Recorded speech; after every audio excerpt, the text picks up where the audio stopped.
Asiad games में स्वर्ण पदक जीतने वाली साक्षी पूनिया हरियाणा सरकार की अनदेखी के चलते दर दर की ठोकरें खाने को मजबूर है। साक्षी का कहना है कि सरकार उनकी अनदेखी इसलिए कर रही है क्योंकि कबड्डी टीम में उन्होंने हरियाणा की जगह राजस्थान की नुमाइंदगी की थी।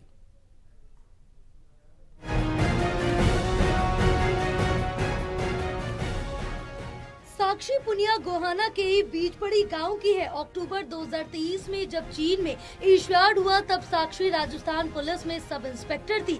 इसी नाते देश की कबड्डी टीम में उन्होंने हरियाणा की जगह राजस्थान की नुमाइंदगी की और भारतीय टीम को स्वर्ण पदक दिलाने में सफल रही। लेकिन तभी से साक्षी पूनिया को सम्मान के अपने अधिकार के लिए धक्के खाने पड़ रहे हैं। साक्षी का कसूर केवल इतना है कि वो हरियाणा की बेटी होते हुए भी हरियाणा की ओर से नहीं खेली। अब साक्षी पूनिया राजस्थान पुलिस से भी त्याग पत्र दे चुकी हैं, लेकिन हरियाणा सरकार उसके आग्रह को स्वीकार नहीं कर रही है। यह खिलाड़ी सब संभव मंचों से अपनी आवाज बुलंद कर चुकी है।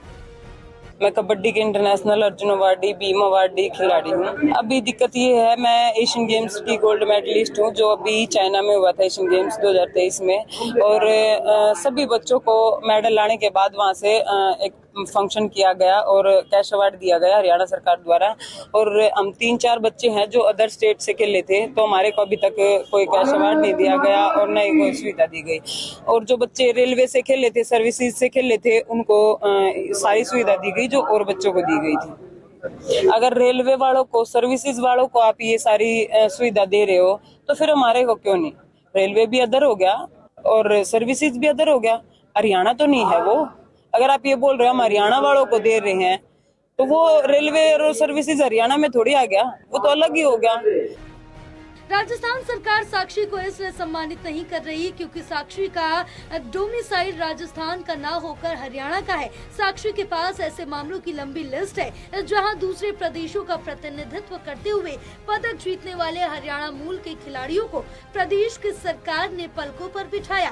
साक्षी पूनिया ने अब बीजेपी के प्रदेश अध्यक्ष मोहन लाल बडौली से मुलाकात की और उन्होंने बीजेपी के प्रदेश अध्यक्ष को सीएम के नाम अपना ज्ञापन भी दिया। बडौली ने साक्षी को आश्वस्त किया है कि हरियाणा सरकार उसे वंचित नहीं रहने देगी और साक्षी को समुचित सम्मान प्रदान किया जाएगा। कभी के पैदाइशी बीजेपी सरकार के है। जब दीपक का निशान वार था, मास्टर दिरिया सिंह हमारे गांव से इलेक्शन लड़ा करते और वो गांव वाले ये अभी बीजेपी की ऊपर भी सरकार है और नीचे भी बीजेपी की सरकार है। ये कहते जब तू अपने तो कुछ नहीं करवा सकता तो हमारा क्या करवा होगा? जो कि जायज है मिलना चाहिए। बच्चों का दिल टूट रहा है। हालांकि मैं स्पोर्ट्समैन हूँ, उन बच्चों को तैयार करने के लिए कहें भाई तुम्हारे का, क्योंकि आज स्पोर्ट्स जॉब हो गया। पहले नाम से खेलते थे, अभी नाम और जॉब दोनों चीज है। जब उसी को नहीं मिला तो बोरों के पीछे क्यों घूम रहा है? तो यही है जी कि बच्चे को भी कैश अवार्ड और नौकरी मिलनी चाहिए थी। 2018 में एशियाड खेल के आई थी, उसके बाद आज तक 6 साल हो गए, इसको नौकरी भी नहीं मिली है यहाँ। और कैश अवार्ड 2018 में मिल गया था, उसके बाद इन्होंने भीम अवार्ड भी दिया इसको। लेकिन ये राजस्थान पुलिस में नौकरी कर रही थी, यहाँ नहीं मिली थी, वो वहाँ नौकरी कर रही थी। वहाँ नौकरी करने की वजह से इसको वहाँ से नेशनल खेलना पड़ा, राजस्थान से मजबूरी बस। उससे पहले ये पूरे नेशनल 15-16 नेशनल ये हरियाणा से ही खेली है पूरे।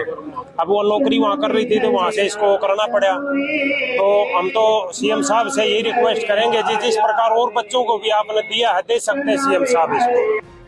साक्षी पूनिया अपने दादा रामवीर पूनिया और पापा रमेश पूनिया के साथ पत्रकारों से मुखातिब हुई। साक्षी का कहना है कि एशियाड 2023 में वो अकेली ऐसी खिलाड़ी नहीं थी जो अपने प्रदेश की ओर से नहीं खेली, लेकिन हरियाणा सरकार जहां अन्य खिलाड़ियों को करोड़ों रुपए की कैश अवार्ड और नौकरी से सम्मानित कर चुकी है, वहीं उसके अधिकार से उसको वंचित रखा जा रहा है। एशियाड की स्वर्ण पदक विजेता खिलाड़ी ने सीएम नायब सैनी से गुहार की कि वो उसे न्याय करें और उसे भी प्रदेश सरकार की नीति के रूप में एशियाड में स्वर्ण पदक जीतने का सम्मान प्रदान करें। गोहाना से टोटल टीवी के लिए सुनील जिंदल की रिपोर्ट।